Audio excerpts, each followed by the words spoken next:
हमने एक ऐसी गरीब बच्ची को नौकरी दी जिसने कभी जिंदगी में सोचा ही नहीं था हमें नौकरी मिली। ठीक है भाई साहब, आपने नौकरी दी, लेकिन एक ही को दी ना। एक के देने से आप यूं नहीं ना समझ सकते कि हमने पूरे जम्मू कश्मीर को करप्शन से लथपथ हैं। जेके एसएसबी के अंदर जितने भी एग्जाम कंडक्ट किए जा रहे हैं पिछले 2 सालों से, सबके सब में स्कैम हो रहा है जी। तो कहीं ना कहीं बच्चों का रोष है, उनकी जरूरत है, उनकी मजबूरी है, तो हम उनके साथ में बिलोंग करता हूँ।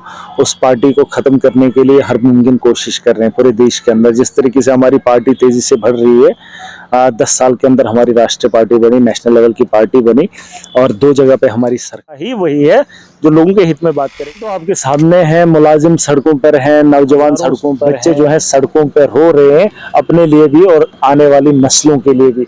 देना इन्होंने कुछ नहीं है, बस उलझाए रखना है। मैंने कहा था स्टेट लैंड हो, फॉरेस्ट लैंड हो, उसको आप ढूंढ कर उसमें बना बात करते हैं। और जो बाकी लोग जो इसे कंट्रोवर्सीज कहते हैं या कोई और कुछ नाम देता है, वो अलग अलग मुद्दों पर राजनीति करना चाहते हैं। जिस तरीके से मनोज सिन्हा ने कहा कि जेके जो है वो पाकिस्तान ऑक्युपाइड कश्मीर, अब जो है उसको हिंदुस्तान के उसमें लाना चाहते हैं। मतलब ये एक ऐसी ऐसी बातें हैं जिससे लोग न पसंद करते हैं न सुनना चाहते हैं। जज्बात के साथ कहीं ना कहीं जुड़ा है। अस्सलाम वालेकुम, आदाब नाजरीन, आप देख रहे हैं एटीएन। मैं हूं आपका मेजबान किफायतुल्लाह सईद। इस वक्त मैं जम्मू प्रेस क्लब में हूं और मेरे साथ इस वक्त मौजूद है आम आदमी पार्टी के बहुत बड़े लीडर जो जम्मू कश्मीर से माने जाते हैं, महराज मलिक जी। अक्सर इनको कंट्रोवर्शियल लीडर भी कहा जाता है क्योंकि इनकी हर बात में जो है कंट्रोवर्सी कहीं ना कहीं दिखती है सोशल मीडिया पर, और बात जो इनकी होती है बहुत ही कड़वी होती है, और कड़वा जो होता है वो बहुत ही कड़वा जो होता है सच होता है। आज इनके साथ मैं बात करूंगा। आज भी जो है इनके तेवर ठीक देखे नहीं गए जम्मू में। आज भी इन्होंने बहुत सारे प्रोटेस्ट में जो है हिस्सा लिया। जेके एसएसबी के जो असिस्टेंट है उन्होंने भी एक प्रोटेस्ट बहुत बड़ा जम्मू में किया, उसमें भी जो है इन्होंने हिस्सा लिया। महराज जी, सबसे पहले आपका बहुत बहुत शुक्रिया, आपने मुझे टाइम दिया। Thank you, thank you. Maharaj ji, जानना चाहूंगा, आप बड़ी कंट्रोवर्सी में रहते हैं। पिछले दिन ही जो है आपको अरेस्ट भी किया गया था। सबसे पहले आपसे जानना चाहूंगा कि क्यों आप इतना कंट्रोवर्सी में रह रहे हैं जम्मू कश्मीर? देखिए, हम कंट्रोवर्सी में नहीं, हम जरूरत पे बात करते हैं। जो पहले जो है महराज मलिक पाइपों के ऊपर लड़ाई करता था। महराज मलिक तहसीलदार को ड्यूटी लेने के ऊपर जो है अटेंडेंस के ऊपर लड़ाई करता था। महराज मलिक अस्पताल में जाता था, मुलाजिमों को ये कहता था कि आप ड्यूटी पूरी दो। अब जो है बहुत सारे गवर्नर साहब ने एक बात बोली थी, वो एक अलग तरीका है उनका। वो जरूरत पे नहीं, वो जज्बात पे बात कर रहे हैं। जिस तरीके से उन्होंने कहा हमने एक ऐसी गरीब बच्ची को नौकरी दी जिसने कभी जिंदगी में सोचा ही नहीं था हमें नौकरी मिली। ठीक है भाई साहब, आपने नौकरी दी, लेकिन एक ही को दी ना। एक के देने से आप यूं नहीं ना समझ सकते कि हमने पूरे जम्मू कश्मीर को करप्शन फ्री कर दिया। आप तो करप्शन से लथपथ हैं। जेके एसएसबी के अंदर जितने भी एग्जाम कंडक्ट किए जा रहे हैं पिछले 2 सालों से, सबके सब में स्कैम हो रहा है जी। तो कहीं ना कहीं बच्चों का रोष है, उनकी जरूरत है, उनकी मजबूरी है, तो हम उनके साथ खड़े हैं।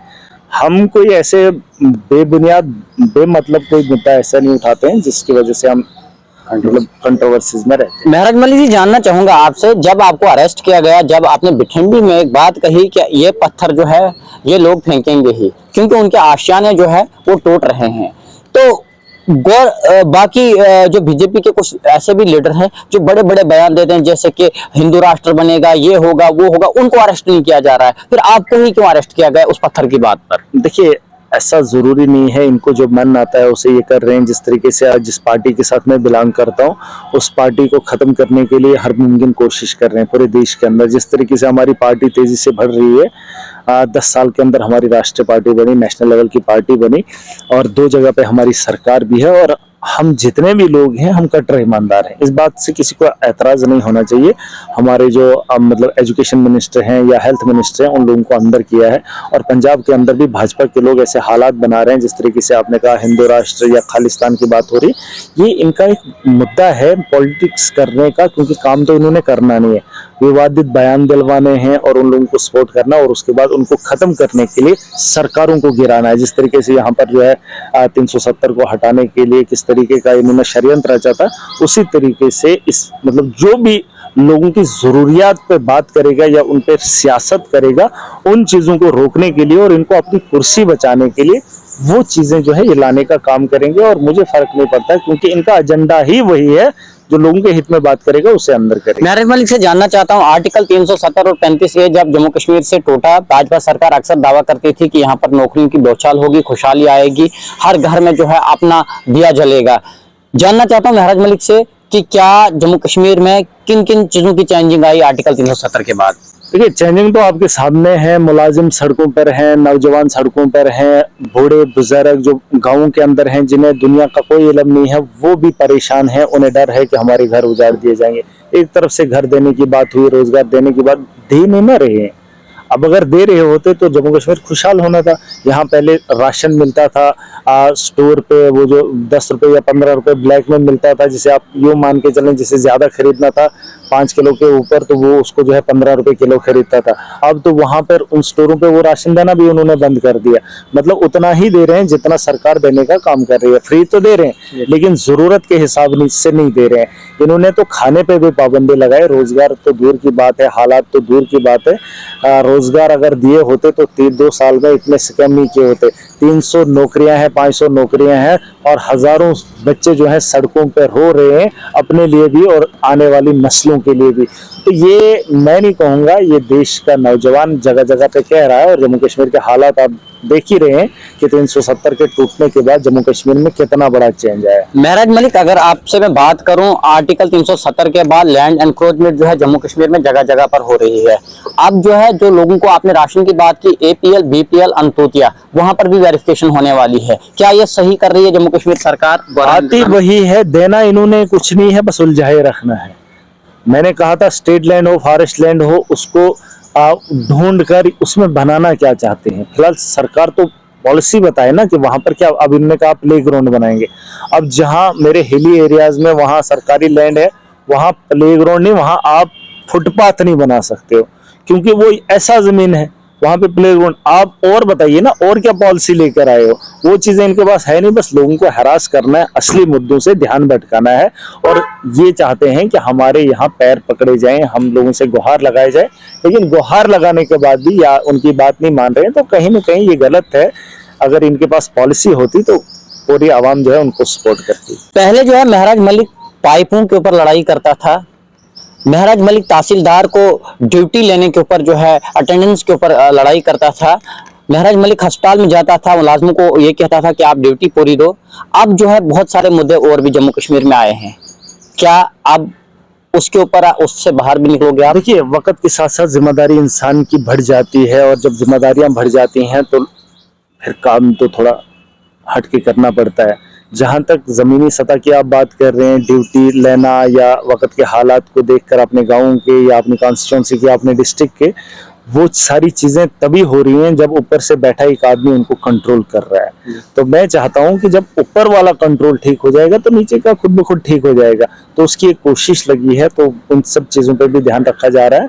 आवाम को बेहतर सहूलियात कहाँ से दी जा सकती हैं, किस ओहदे पे जाकर, किस स्टेज पे जाकर लोगों की जरूरियात पे बात की जा सकती है, उन चीजों पे भी बात हो रही है और जमीनी सतह पर भी उस पर जो है काम। महराज मलिक चाहते थे कि ट्रांसपेरेंसी आए। चाहते नहीं है, हम चाहते हैं। अभी भी चाहते हैं आप? क्या वो ट्रांसपेरेंसी आई? सरकार ने बायोमेट्रिक का सिस्टम नरेगा में स्टार्ट किया, अब ऑनलाइन हाजिरी लग रही है। और जहां तक मुझे लग रहा है कि लोग सुबह जाते हैं, फोटो उठवाकर वापस फिर आते हैं। क्या इसमें ट्रांसपेरेंसी आई सरकार की? ये रोजगार एक अलग था, अब 311 रुपए ये दे रहे हैं, ठीक है, दिन का। और वही 227। हाँ 200 वो तो कैजुअल लेबरर्स को दे रहे हैं। 227 जो है दिन की मजदूरी दे रहे हैं। अब देख लीजिए ना टैक्सेस कितने हैं, महंगाई कितनी है। 227 रुपए ये देंगे, सुबह 8 बजे फोटो उठाएंगे, शाम के 5 बजे भी फोटो उठाएंगे। देखिए, मैं ये कह रहा हूँ, बार बार कह रहा हूँ कि बिहार से एक आदमी आता है, वो यहाँ पर मजदूरी करता है, वो 700 रुपया यहाँ पर दिहाड़ी लेता है। मतलब प्राइवेट काम करना, किसी का मकान बनाना हो, किसी की खेती बाड़ी करनी हो, बिहार का आता है वो 700 रुपया ले रहा है, 500 रुपया दिहाड़ी ले रहा है। और वहीं जम्मू कश्मीर का नागरिक MG नरेगा के थ्रू जो है 227 रुपए पे अपने घर को कैसे चला सकता है, जिसका बिजली का बिल 500 रुपया महीने आ रहा है या 700 रुपया आ रहा है। बहुत सारी चीजें हैं जो लोगों को समझनी होगी। जम्मू कश्मीर को ये कंगाल करना चाहते हैं। यूपी का बंदा लाया है, बिहार से बदतर बनाना चाहता है। इनके पास तो भेजा है नहीं, भाजपाइयों के पास पॉलिसी है नहीं। वो लगे हैं रोडों की कंस्ट्रक्शन करने में। इन्होंने कहा कि स्मार्ट सिटी बनाएंगे। स्मार्ट सिटी लग रहा है मुझे, रोडों पे काम चल रहा है, लेकिन ठेका बाहर के लोगों ने लिया है, सबलेट पे एमएलए और मंत्री को दिया है, काम कर रहे हैं। वो लगे हुए हैं। उनको कोई फुर्सत नहीं है जम्मू कश्मीर में हालात क्या है, पैसा कमाने में लगे हुए हैं और गुन गा रहे हैं मोदी जी को प्रधानमंत्री बनाना है। अरे भैया, बनाना किस लिए? तुमने क्या किया? क्या क्या? आप मनरेगा में 227 उसमें भी भत्ता बढ़ा दीजिए ना, ताकि बच्चों का खाना बन जाए, लोगों का रोजगार बन जाए। आप जम्मू कश्मीर में दे क्या रहे हो और यहाँ से ले कितना रहे हो? देखिए, जम्मू कश्मीर को बदहाली और कंगाली के उस कगार पर खड़ा कर दिया है इन्होंने, जहाँ से निकलना बहुत मुश्किल है। और जिस तरीके से नौजवान बेरोजगारी के आलम में डूबा है, तो कहीं ना कहीं मुझे लगता है कि जम्मू कश्मीर को इन्होंने खराब करके देश के अंदर राजनीति करनी है। आपसे जानना चाहता हूं, क्या जम्मू कश्मीर इस वक्त इस स्थिति में है कि वो प्रॉपर्टी टैक्स दे पाए? खास करके आपका कहरा इस स्थिति में है कि वो प्रॉपर्टी टैक्स दे पाए? मैंने आपको पहले ही कहा, 2 वक्त का खाना बड़ा मुश्किल हो रहा है। आप टैक्स की बात कर रहे हैं, आप खाने की बात करो ना। पहले जब खाना ही नहीं है, मैंने राशन की बात की, 5 किलो जो है महीने में गुजारा नहीं हो सकता है। तो अगर वो राशन जो है यहाँ से हटाने का काम कर रहे हैं, राशन नहीं दे रहे हैं, खाने पीने की जरूरियात की अशियाएं नहीं आप दे रहे हैं, तो आप कैसे ये कह रहे हैं कि प्रॉपर्टी टैक्स देने के काबिल हैं हम या नहीं? देखिए, ये मुद्दा है लोगों का ध्यान भटकाने के लिए है, ताकि ये लोग जो है सत्ता में बने बैठे और असली मुद्दों पे लोग सवाल न करें, लोग डरे रहें, ये डराते रहें। लेकिन महराज मलिक हमेशा अपनी आवाज जो है बुलंद करता रहेगा लोगों के हक के लिए, हर मुमकिन जो है हर जगह। महराज मलिक से जानने की कोशिश करूंगा। बार बार आम आदमी पार्टी को टारगेट किया जा रहा है। पहले मनीष सिसोदिया जो कि दिल्ली के डिप्टी चीफ मिनिस्टर हैं, उनको भी जो है अरेस्ट किया गया। उसके बाद अगर मैं बात करूं, महराज मलिक को भी जो उससे पहले अरेस्ट किया गया। जो जम्मू में आपका ऑफिस था उसको भी बंद कर दिया गया। खबरें ये भी आ रही जम्मू में आप कोई ऑफिस नहीं खुलेगा। इस हवाले से क्या कहना चाहेंगे महराज मलिक? देखिए, जिस तरीके से आपने अरेस्ट की बात की, मैंने कहा कि देश के अंदर बढ़ने वाली सबसे तेजी से पार्टी हमारी है। भाजपा को कांग्रेस से डर नहीं है। कांग्रेस की आइडियोलॉजी को इन्होंने खत्म कर दिया, उनकी पॉलिसीज को खत्म कर दिया। लोगों के अंदर एक अलग माहौल देश के अंदर बनाने का काम कर रहे हैं, और जिसकी वजह से मोदी जीत दर्ज कर रहा है और रोज जीत रहा है। लेकिन वहीं इनको पता है कि अगर हमें आने वाले कल में कोई रोकने की कोशिश करेगा या ताकत रखता है या हिम्मत रखता है, तो वो अरविंद केजरीवाल की पॉलिसी है। देखिए, अगर मुझे आप बार बार पूछेंगे आम आदमी पार्टी एक छोटा नाम था, अभी भी हम उतने बड़ा संगठन है नहीं, लेकिन 10 साल से मैं आम आदमी पार्टी के साथ हूँ, क्योंकि उनकी जो पॉलिसीज हैं वो मेरे लोगों के, मेरे गाँव के, मेरे इलाके की जरूरत है, इसलिए मैं उनके साथ जुड़ा। और वही जरूरत जो है देश को अनकरीब आने वाली है। बिजली हम फ्री दे रहे हैं, पानी हम फ्री दे रहे हैं, अस्पताल के अंदर इलाज हम फ्री दे रहे हैं, एजुकेशन हम बेहतर दे रहे हैं, जिन चीजों पे एक आम आदमी को इतना खर्चा करना पड़ रहा है। और वो सियासत जो है भाजपा को भारी दिख रही है, इसलिए आम आदमी पार्टी को निचोड़ने की हर जगह कोशिश जो है की जा रही है, तंग किया जा रहा है। और वहीं ऑफिस से जो है, हम उसको पार्टी नहीं कहते हैं। देखिए, ऑफिस खोलना या ना खोलना वो एक अलग बात है, लेकिन हम उस सोच के साथ जुड़े हैं जिस सोच की जरूरत देश को, लोगों को है, जम्मू कश्मीर के लोगों को है। अगर पानी, बिजली, सड़क, तालीम और भ्रष्टाचार को खत्म होते हुए देखना चाहते हो, उन चीजों को ग्रो होते हुए देखना चाहते हो, तो आम आदमी पार्टी से बेहतर ऑप्शन कोई नहीं है। देखिए, महराज मलिक जम्मू कश्मीर का है और जम्मू कश्मीर के लोग ही कंटेस्ट करेंगे अगर आने वाले कल में इलेक्शन हो। फिलहाल तो ये कराने वाले हैं नहीं, लेकिन अगर पंचायती लेवल पर भी इलेक्शन होंगे, हमारा क्या होगा? हमारा एक मैनिफेस्टो होगा, हमारी एक पॉलिसी होगी, उसके तहत उसी इलाके से, उसी कॉन्स्टिट्यूएंसी से लीडर उठेंगे। माना कि वो पहले लीडर नहीं होंगे, लेकिन अब वो उठेंगे तो लोगों की रहबरी के लिए उठेंगे, लोगों के मामलात के लिए उठेंगे, काम करने की नीयत से उठेंगे। लेकिन फर्क इतना होगा, हमारी पॉलिसी, काम करने का तरीका अलग होगा। जैसे पुलिस एक एजेंसी है या सीबीआई एक एजेंसी है, अपनी अपनी एजेंसी का अपना अपना तरीका है काम करने का। उसी तरीके से हमारी पार्टी का काम करने का तरीका, लोगों के हित में करने का तरीका अलग है। हमारी पॉलिसी आप देख लीजिए, भाजपा की पॉलिसी देख लीजिए, कांग्रेस की पॉलिसी देख लीजिए, दंगे फसादात, हिंदू मुस्लिम, ये हमारे पास नहीं है। हम इंसानियत को बेहतर जिंदगी देना चाहते हैं, बेहतर कल देना चाहते हैं, बेहतर आज देना चाहते हैं। बस इस पे हमारी पॉलिसी रहती है और इस पर हम काम। महराज मलिक के जो फैन हैं, चाहने वाले लोग हैं, वो दो किस्म के हैं। एक युवा है, बहुत चाहता है, जिनके ऊपर अत्याचार है हुआ है, बहुत चाहता है।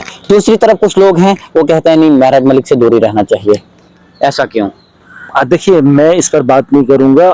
मैं एक ही बात बताऊंगा, चाहे चाहने वाले हों, चाहे अपोजिट हों, मैं हमेशा हक के साथ खड़ा हूं, ईमानदारी से काम करता हूं। आज अगर इस मुकाम पर हूं, मैं एक इंसान हूं, मैं एक इंसान जना हूँ, जिस तरीके से आम लोग हैं उसी तरीके से मैं हूँ, और इस मुकाम तक पहुंचाने का काम मेरे रब ने किया है। और मेरी एक ही खासियत है, मैं ईमानदार हूँ। मैं झूठ नहीं बोलता, मैं ईमानदारी से लोगों का काम करता हूँ और लोगों का पैसा लोगों को देने का काम करता हूँ। और इस बात को समझाने में मुझे अपने लोगों को 10 साल लगे थे कि सियासत के अंदर ईमानदारी होती है, लेकिन वो लोग इस बात को नहीं माने थे 10 साल के बाद जब उन्होंने ये कहा कि यार चलो एक बार देख लेते हैं, बंदा बोल रहा है क्या ईमानदारी से काम करेगा, उन्होंने आजमा लिया। पिछले 2 साल से लगातार मैं यहाँ से काउंसलर हूँ और मैं काम कर रहा हूँ और ईमानदारी से काम कर रहा हूँ, किसी का लूट नहीं रहा हूँ, खसोट नहीं रहा हूँ। और जो लोग नहीं चाहने वाले, उन्हें लगता है कि इसकी बैकग्राउंड पता नहीं क्या है। अगर वो मुझसे नफरत करते हैं, नफरत करने से पहले उन्हें मेरे बारे में जानना होगा। अभी इस वक्त बच्चे प्रोटेस्ट कर रहे हैं, डांगे खा रहे हैं, कहाँ हैं वो नेता जो बच्चों के लिए ट्वीट करते हैं? क्या अगर भारत जोड़ो यात्रा कन्याकुमारी से शुरू होती है, कश्मीर में खत्म होती है, लोग उसके साथ होते हैं, क्या इन बच्चों को लीड करने के लिए नेता नहीं होने चाहिए? मैं वही तो कह रहा हूं। मैं चाहता हूं कि देखिए, मैं हर जगह मौजूद इसलिए रहता हूं क्योंकि लोग प्रॉब्लम में होते हैं, तो नेताओं का वही तो काम होता है, ट्वीट करना, फेसबुक पे बताना या घर से बताना, वो जरूरी नहीं। हम चाहते हैं खुले दिल से बच्चों का समर्थन होना चाहिए था, वरना महराज जैसे आदमी को चीखना पड़ता है। मेरी मजबूरी है, अगर मेरे कहने के बगैर हालात ठीक होंगे तो महराज बात नहीं करेगा। जम्मू कश्मीर की जनता के लिए क्या मैसेज रहेगा महराज जी आपका, क्योंकि जम्मू कश्मीर की जनता चाहती बहुत ज्यादा आपको है, क्योंकि जहां तक मैं लोगों से बात कर रहा हूं, एक तरफ से वो लीडर है जो पैसा देकर वोट लेते हैं, टीआरपी पाते हैं, दूसरी तरफ महराज मलिक है जो कि लोगों का जो माइंड है उसी को कैप्चर करते हैं। नहीं, मैं आम आदमी हूँ, मैं आम आदमी की हालत को समझ सकता हूँ, उसके जज्बात की कदर करता हूँ। मैं जम्मू कश्मीर के आवाम को एक ही बात बताना चाहूंगा और आपको भी, कि हम सबको ईमानदार बनना पड़ेगा, ईमानदारी से काम करना होगा। हमने इस दुनिया को छोड़ के जाना है, लेकिन अगर किसी का लूटा होगा यहाँ अगर अदा नहीं कर पाएंगे तो वहाँ ये उम्मीद मत रखना कि वहाँ हम उसका अजाला कर पाएंगे, क्योंकि उसका हिसाब वहाँ पर लगना ही लगना है। यहाँ घास के तिनके का अगर हिसाब होना तय है, आने वाले मतलब कयामत के दिन अगर उस चीज का भी हिसाब होना है, तो यकीन जानिए कि हमारे गुनाहों के अंबार कितने लगेंगे। तो बेहतर यही है, मैं महराज मलिक छोटा सा काम करता हूँ जिंदगी में, सिर्फ एक ही बात है कि ईमानदार, और ईमानदारी का सिला ये मुझे मिला है। तो मैं चाहता हूं कि देश का नागरिक चाहे कोई भी हो, जो भी दुनिया के अंदर आया है, उसे ईमानदारी से काम करना होगा, इंसानियत को समझना होगा। धर्म को छोड़कर जो इंसानियत के लिए काम करेगा वो सबसे बड़ा धर्म है, और ईमानदार पहले बन जाओ, धार्मिक बाद में बनना, लेकिन पहले आप ईमानदार बन जाओ। जब आप ईमानदार बनोगे तो इंसान बनोगे, जब आप बेईमानी छोड़ दोगे तो इंसान आपको समझा जाएगा। वही चीज है, ईमानदार बनो, जो आपके लिए जरूरी है, मेरे लिए जरूरी है, सबके लिए। मैं छोटा सा मेरे पास हथियार है, ईमानदार हूँ, इसलिए मुझे कोई छू नहीं सकता है, और मेरे रब ने मुझे ये मुकाम दिया है। तो इसके पीछे लोगों को मतलब सोचना नहीं है, हर एक की जिम्मेदारी बनती है, जो दुनिया में आया है उसे अपना फर्ज निभाना है। जो फर्ज आप भी निभा रहे हैं, जो फर्ज हम भी निभा रहे हैं। चलिए, बहुत मेरे साथ डीडीसी काउंसलर महराज मलिक जी थे, इनके साथ बहुत ज्यादा वार्तालाप हुई, बहुत ज्यादा सवाल हुए, कड़वे भी हुए, अच्छे भी हुए। तो मेरे कहने का उद्देश्य यही है, मतलब यही है कि जो भी सवाल होता है कड़वा होता है, और कड़वा जो होता है सच होता है। हमें इस सच को दिखाने के लिए जो है ज्यादा से ज्यादा सपोर्ट करें, हमारी इस वीडियो को जो है ज्यादा